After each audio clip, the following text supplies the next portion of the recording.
And hopefully I pronounced your name right as well. Paluszkiewicz. I've been practicing. Thank you. Okay. Hey folks, welcome to IT Rockstars. My name is Scott Miller. We help IT businesses and managed service providers generate more qualified leads through search engine optimization. And the podcast here, we try and gain some useful information from other IT business owners and managed services providers, how they're doing their sales and marketing. So I heard about our guest today, who is Barb Paluszkiewicz of CDN Technologies, based in Oakville, Toronto, Canada. She runs a podcast. It's called the No Tech Talk Podcast, and it complements CDN Technologies. So I really wanted to find out about what this podcast is about, what the goals are, how she's doing it, and what she hopes to get out of the podcast. Welcome to the show, Barb. I will get right into the questions. We really need to know, before we start talking about this podcast, what is CDN Technologies and how did you become CEO? CDN Technologies is a managed service provider. So what we do is we provide IT service, IT support, IT security to business here in Oakville, Mississauga, the GTA, which is the Greater Toronto area. And it's home to lots of companies that have a subsidiary office here that complements their US office. So we provide outsourced IT services to companies all throughout North America. Oh, wow. Okay. So you cover quite a large area then. Yes, we do. Because you'll have like an office, like a Canadian company that does really well. And all of a sudden they'll open an office in Chicago, or they'll open an office in New York or Florida, so to say. And when you're their IT company and the business that you're supporting, your niche is growing, then they kind of trust you and keep you on, and you can always service people remotely. So we're lucky here at CDN Technologies because we've been able to grow with our customers, and essentially it's through growth that I went from being a salesperson to essentially a CEO of a multinational company. How did you get started in sales? Oh, that's a great question. I kind of fell into the role. I ended up being hired as a pharmaceutical sales rep out of university. I have 2 degrees, one in chemistry and one in physics. And after I got hired as a sales rep, the drugs that I was supposed to be peddling got yanked from the market, fen and redox, so there was a hiring freeze put on hold. Okay.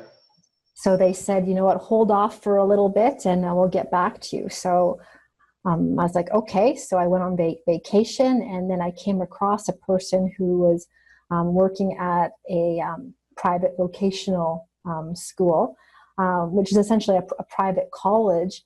And I shared with them like my educational background, what I got hired to do. And they said, you should get involved into IT sales. And I was like nodding, like, yeah, I know a little bit about computers. At the time it was Lotus Notes, like there wasn't office, like we're going back. Yeah. And I remember I sent him my resume when he requested it. And I still remember him looking at my resume and saying, this sucks. I know. I was like, oh, well, I just finished university. I was young, and I'm still young, by the way. And what happened was I had 6 interviews. I ended up getting hired. I remember going through the training process. I remember not doing very well. And I remember my boss saying, just follow the process.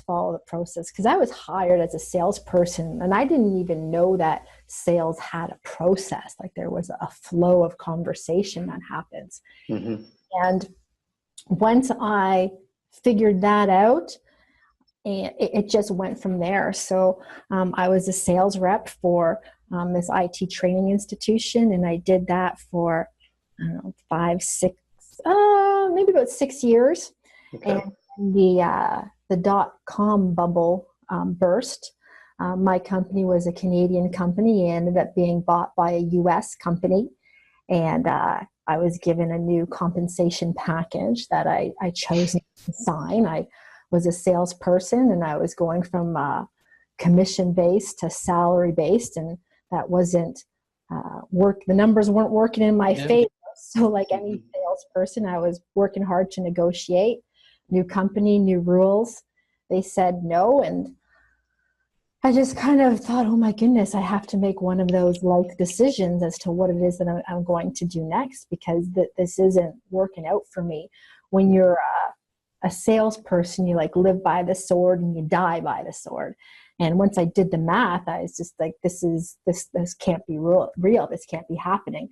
So I remember I decided that I was going to quit. Okay. And I still remember the date. It was April the 2nd. It was the day after April Fool's Day. And I went into work with a banker's box. And I remember sitting at my desk with this box thinking, how am I going to have this conversation? Like, this is horrible. I'm going to get in trouble anyways, because I missed my April 1st, beginning of the month meeting, where I'm sitting down with my boss and telling him what I have in my pipeline. And I totally ditched that the day before.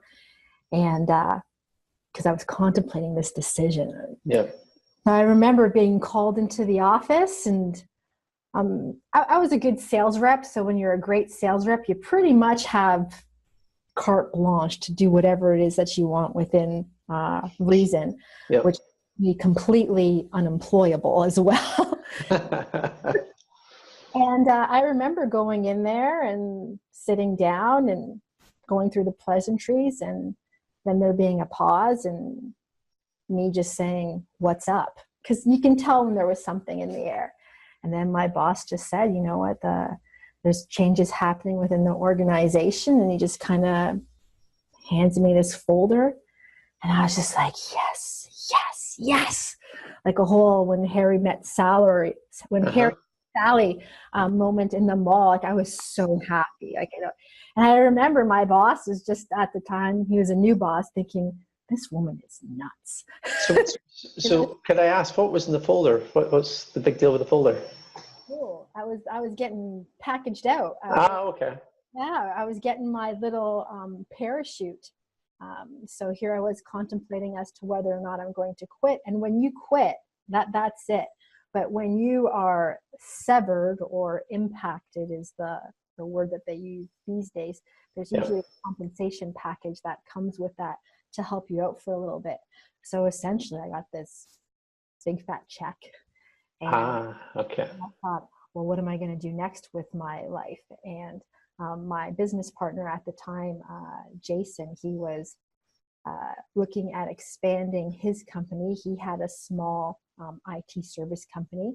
And so he was looking at hiring techs. His business was growing, great reputation, lots of referrals, and his business was growing more than he could handle. So he needed to hire technicians. And through the grapevine, someone said, you need to reach out to this person, Barbara P. something. For those of you who are taking notes, my last name is Paluszkiewicz, and it's spelled the exact way it sounds. Paluszkiewicz. I listened to a couple of your pronunciations of it on your podcast, and I wrote the photonic ways of spelling it just so I would get it right. So so he approached me, and after we started chatting a little bit, he asked if I would come work for him. And I just started laughing. I was just like, really? You work in your basement fixing people's computers? I don't think so. So why did you not take that seriously? Just because he was in his basement, or was it because it was computers? Because he was working in his basement. Okay, all right. I had just come from university. Yeah. And I was hired as a salesperson. The nature of my job at the time, I was doing sales presentations, educating people about information technology choices and availabilities that are out there to better themselves, to better their lives. I was working with other corporations and government agencies. Like, I was selling. Yes. So to go from like selling and to working in a corporate-like environment to work for someone in their basement, it was not happening. So what was the biggest challenge then for you back at that time? Well, it was, let me see, what year was it? It was like 2002, I think it was. That was the golden days of IT. That's when Windows 98 to Windows XP, I think that's around about that time. A+ certification, C++ programming, yeah, things like that. I would have to say the biggest challenge was IT. There were so many options that were available that it was confusing.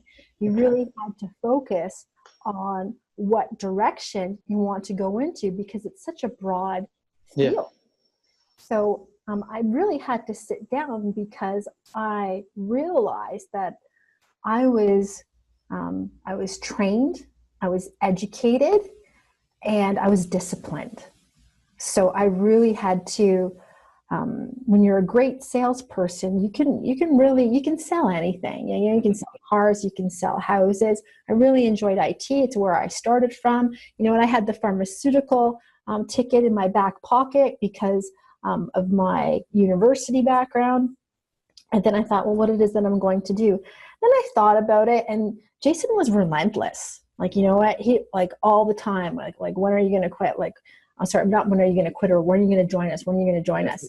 And then I just remember, I thought, you know what? I'm going to try this out because I was a commission salesperson. So to do this whole base or base plus salary, and to fall into the 9 to 5, it wasn't really working for me, for my style, because when you're driven, you're on and you're kind of in the zone all the time. It's almost becomes a way of life.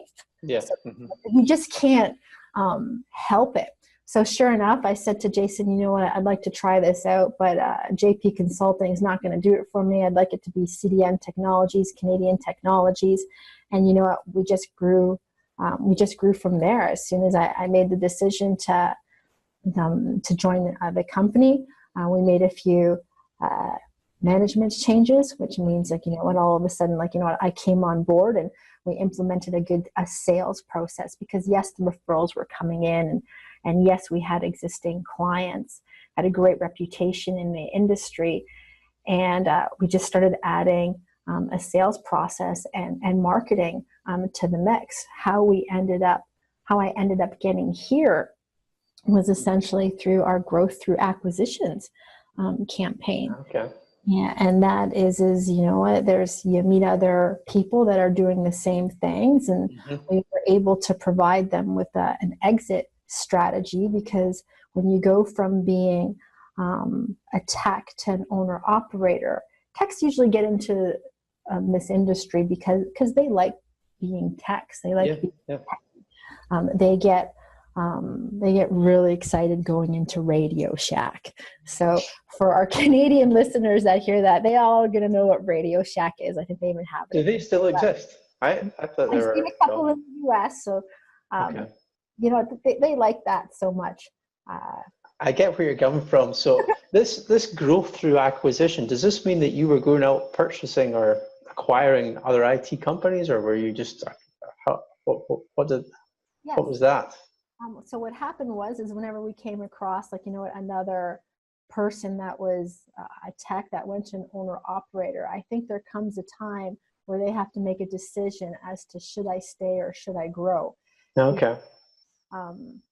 Luckily for Jason, I came into his life, and it was a growth process that happened. But for your tech that gets packaged out from their job, and all of a sudden they'd say, hey, you know what? Well, instead of working for one company, I'm going to be a contractor. I'm going to work for many companies. Well, I see. That's okay. Great, but you forget about, I have to invoice. Now that I've invoiced, I have to collect. Yes, I've invoiced, and that's fantastic. But at the end of the day, if the people haven't paid their invoices, then you're still no better off, because you haven't gotten paid for the job that you were hired to do. And having it on paper is a lot different than having money in your pocket when you like want to go out and want to buy a car or a house or a coffee. Yeah. Okay. So Barb, you seem to be very much sort of focused on the sales process and nailing that down. What has been your most difficult sale and why would that be? My most difficult sale. Yeah.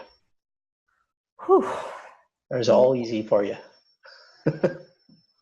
I'm thinking. Okay, we can maybe come back to that. Hey folks, just a quick message from our sponsor of today's show. I'm going to leave you in with this with a problem that I used to have in the industry. I was doing business development and sales, and the biggest problem I had doing that, selling IT services and products, was finding qualified leads. I could quite easily go in, pick up the phone and speak to a potential client, a customer, about our services. It could quite easily go in and talk about the technology and how that technology was going to transform their business. And closing the sale was easy. That was the easy bit. The hardest part that I found, and you might be able to relate to this, was actually finding qualified and potential leads that were interested in taking on our services. This has now been solved. The new book is called Bear Attack SEO for Managed Service Providers. Now, why does it solve this problem partially? Well, you'll hear a lot about marketing on social media and LinkedIn. That's all good, but the problem with that is you're not in front of your customer at the right time in the buying cycle. You can only do that with search engine optimization. You can be in front of your potential client at the right time when they're looking for your services. So if you're interested to know how to do search engine optimization, if you're a managed service provider, check out Bear Attack SEO. Just simply Google it and you'll find it on Amazon. Anyway, back to the show, guys. Thanks. You know what? The difficult ones are always the ones that are most challenging, and the ones that are the most challenging are always the most fun because it's a new direction to come from. Okay. Is that usually based on the individual that you're selling to, or is it the company as a whole, or the solution that you're putting in there, would you say? That challenge? You know what? I have to say all of the above. Okay. Because what happens is I'd have to say that the biggest thing in any salesperson's life is establishing value. Like, you know, like why should this person spend their money with you? So establishing value. And how do you give them value? Like, how do you explain value? What are the benefits? That's exactly it, because when someone is looking to outsource their IT, they got problems. And you know, when they got massive problems, and when they call you, they're pissed. Yep. They're not happy. This isn't a whole woohoo, I'm going on a vacation spend. Yes, I want to drop, like, you know what, 10 grand, upgrade me to the concierge level, or yeah, sure, let's add on a before and after to our package. It's not that kind of spend. It's usually they're really unhappy with their current provider. You know, that's one of them. They're getting bigger in business, and they need to scale up, go to not just that one guy that's maybe, or a girl that's providing their service. Mm-hmm. Yes, and I'd have to say it's value. Okay. In general, as a whole, like how do you explain value to your customer? And because if they're actually, I find that if they already have an outsourced IT company and looking at changing, that actually like works in your favor. Like that's an easy sale. Yeah, because they already know the service and what they're going to be getting. Hopefully, it's a better service. That's usually the case, isn't it? Yes, that's exactly it. Okay, so let's focus now on the podcast. That's what this whole conversation is about. So, No Tech Talk. That's a really clever name. How did you come up with it? KNOW. Knowledge. Yes, you know what? I have to say that my buddy Rob Ray from Dado helped me out. Okay. Because I was lining up guests, and then I was like, No Tech Talk, like NO Tech Talk. Because the last thing that we do is talk tech. Because my target audience is predominantly small to medium-sized business owners and executives, CEOs. Okay. So when I'm engaging with them and their business, there's no talking about tech. You know what? I was listening to your podcast with Barb Paluszkiewicz, and it made me giggle because he's talking about his book and how, and his third revision, and then you asked him why, if someone had one of their first two versions, why would you essentially upgrade to the third one? And he says, well, you know what, he talks about BDRs and things like that. And you just say, excuse me for my ignorance, but what's a BDR? Yep. My point exactly. And then I'm always the stupidest person in the room. I'm always asking questions. Oh, the person who's asking questions is the one that's in control. But you know, that's a perfect example of dealing with a CEO or executive when you are establishing value. They don't know what a BDR, and he said that it's a dado.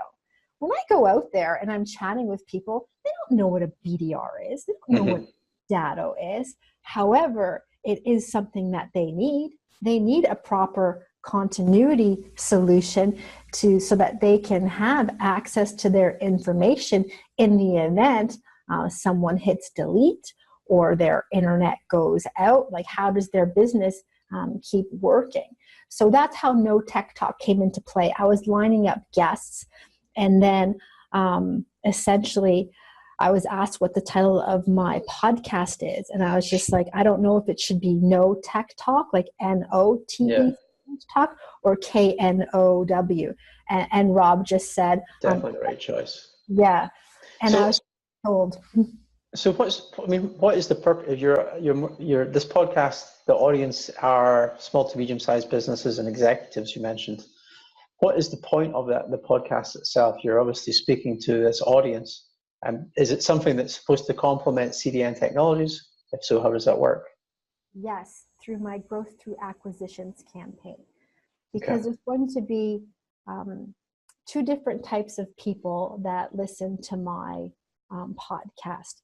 And at CDN Technologies, how it complements is that I'm constantly looking at new ways to provide practical information and to welcome people to knowing about CDN Technologies and what it is that we do. So as I thought about it, the people that are going to be listening to my podcasts are going to be my target audience, which is going to be small to medium-sized business or CEOs and executives that are here in the Greater Toronto Area and throughout North America. And essentially, it's so that I interview vendors that are channel only, so it's not a product you can get directly from like Staples. And what I do is I ask the vendors, the guests on my show, to educate my audience. And what I do is I essentially ask my vendors the exact same questions that when I'm going to talk to people that they ask me. And now I ask them to the vendor direct. The vendor explains it. Sometimes they're a little bit techie, so they get into deep, and I have to manage the conversation and bring them back on board. I'll just say why. Like, one of the questions that I ask is, what is the most important thing that you do for my customers, for my clients? So this way that they can talk about it, so they can share their stories. Because my vendors, they're going to have a lot more stories than I do, because they deal with a multitude of MSPs. So now I have the opportunity to share my stories, give my listeners other stories from their vendors, so it complements everything that I'm saying, and I'm not just pulling this crap out of my ass, so to say. Like this stuff really happens. So how do you get these guests? I mean, if you're speaking to a vendor, someone like Datto, they're quite a big company, and why should they come? How do you position yourself to get them on your show? Oh, well, when you're a great salesperson and when you do lots of volume, it's really easy to attract vendors' attention, because it's because my whole philosophy, we eat or we both starve, because essentially I'm selling my business continuity solution, my backup and disaster recovery solution. I had a different vendor before, Datto, and essentially I had story to tell, maybe. Yeah, I really enjoy the Datto. I don't want to. If you ever need a guest for your podcast, I highly recommend Rob Ray. He's really nice. Okay. So he's from Datto. He's great. He has great stories, open with information, and Datto has a great culture. It was easy for me to, when I was at a trade show, and I would go to, and I was looking at adding to my technology stack. It was very nice to go up to Datto and say, what is it that you do for my customers? Like, what service do you provide? Okay. They could answer it. Whereas lots of times, because it's techie, vendors can't quickly answer the questions. So that's how I ended up getting Datto. I have a great rep, Trevor, who is wonderful and answers all of my questions and is always available. They provide great customer service. When Datto came to Toronto, I got a great picture with Austin McCord, because he helped me. Like, you know what, he was there, and I just, you know what, said, sorry, can you help me out with this? And he was very approachable, and he was very real and nice. And he's like, yeah, sure. Like no problem. Like it was. Yeah. So, okay. That makes sense then, because they're your customer. But I guess if say we got another IT company or a managed service provider, and they're maybe thinking of doing their own podcast, is there been anything difficult in the process, or any lessons learned in the process that you've done so far with your own podcast that you didn't come up across? I mean, you mentioned before we start recording here that you had to deal with a cancellation on your show, and you recorded in the studio, and that was a big problem for you. Is there anything like that where you could maybe advise for any other IT business owners out there, they're thinking of doing their own podcasts, from a marketing perspective? Oh, for doing your own podcast from a marketing perspective. Yeah. So just that whole process, is there any lessons you've learned so far doing it? Yes. I've learned that I provide great value to my vendors, and like I say, we both eat or we both starve. Yeah. Okay. So, and it was funny because it wasn't a vendor that I had cancel on me. The vendors have been great. Everyone has been very supportive, and everyone has always, I always ask for the referral, like even when I'm dealing with customers. So do you know anyone else who'd be interested in being on this show? And they would give me a list, and I would say, yeah, thanks. So, that's been great. The person that canceled on me was from my local chamber. And I was just like, really? Really? And I thought, you canceled on me twice. And then I thought, you know what? From now on, I'm implementing a cancellation fee, because people are going to hear you. I have a great audience. I offer a different perspective on the tech world. I've been interacting with the tech community for over 23 years, essentially being this bridge of interacting with highly technical, geeky, techie speak to people that have no idea. So being that type of an interpreter. And I thought, you know what, if you're going to waste my time, or if you're not going to find any value to it, or if you're going to take up a better offer, then you know what, donate to my charity. That makes a lot of sense. $500. So. Okay, Barb. So is there any questions here? We've got an audience of IT business owners, managed service providers. Any questions here that I might maybe have missed out that I should be asking you just now? No, I think that I really to focus. Like, you know what? Any questions to ask? I'm right now. Okay. I think, you know what? The growth through acquisitions campaign. Like, how did that come about? Mm-hmm. I think that all that came about kind of. That was a great marketing campaign that I run, and it's I love it because it gives an opportunity for smaller MSPs, like if you with your audience, like if there's like a 1 or 2 man show, and they all decided that, you know, they got into IT because they just loved all the techie, but now they're into the business, and they hate making the calls for invoices. They hate doing all the administrative and the paperwork. I think that I would love for your audience to know that CDN Technologies provides a great resource and an opportunity for them to take advantage on the equity that they've built in their business, so that they can either retire or get back to doing it is what they love to do, or get into consulting, things like that. Okay. That sounds like a really interesting campaign, and it's not one that I've really come across before. I remember the old managed service provider that I used to work for.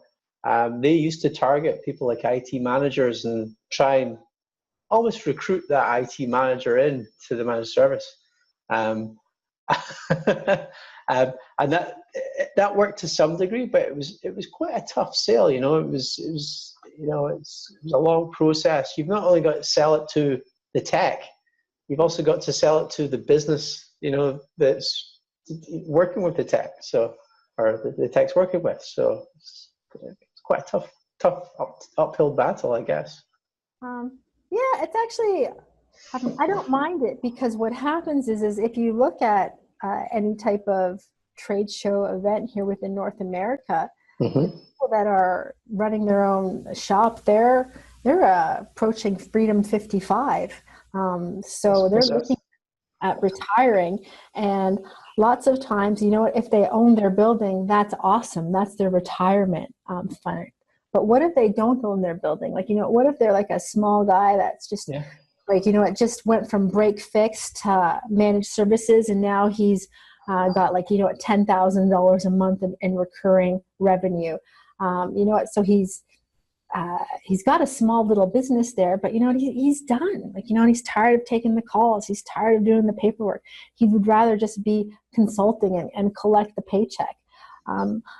I'm happy that CDN Technologies can be a resource to provide that for other smaller MSPs, and we have been able to do that. And it's a win-win for everyone. We get to grow. People get to focus on what it is that they're good at. And customers are still being serviced, and now they're getting better support. Like, you know, it looks good for the small business owner, because it shows that they've transitioned. Like, you know, in addition to being a great IT guy, they're a great business guy. Mm-hmm. That's fascinating, and I think you hit the nail on the head in regards to that demographic as well. You know, that certain age, and that almost seems like an up and coming opportunity, I think, and you've obviously been playing that for a while now. So I think, you know, we came here to talk about the podcast, but the growth through acquisitions, I think it's probably going to be, for some of the larger MSPs that are listening, that's probably going to be a takeaway for them. So I really appreciate your time today, Barb. We have to leave it there. How can people get in touch with you if they want to maybe grow themselves a little bit? You can reach me at barb@cdntechnologies.com. The podcast, notechtalk.com. And you can always email me direct at barbrap.tv. Excellent. Okay, thanks guys and girls. This is IT Rockstars. If you like this video podcast, please subscribe, please like. Thank you. Goodbye. See ya. Bye for now. Thanks for having me.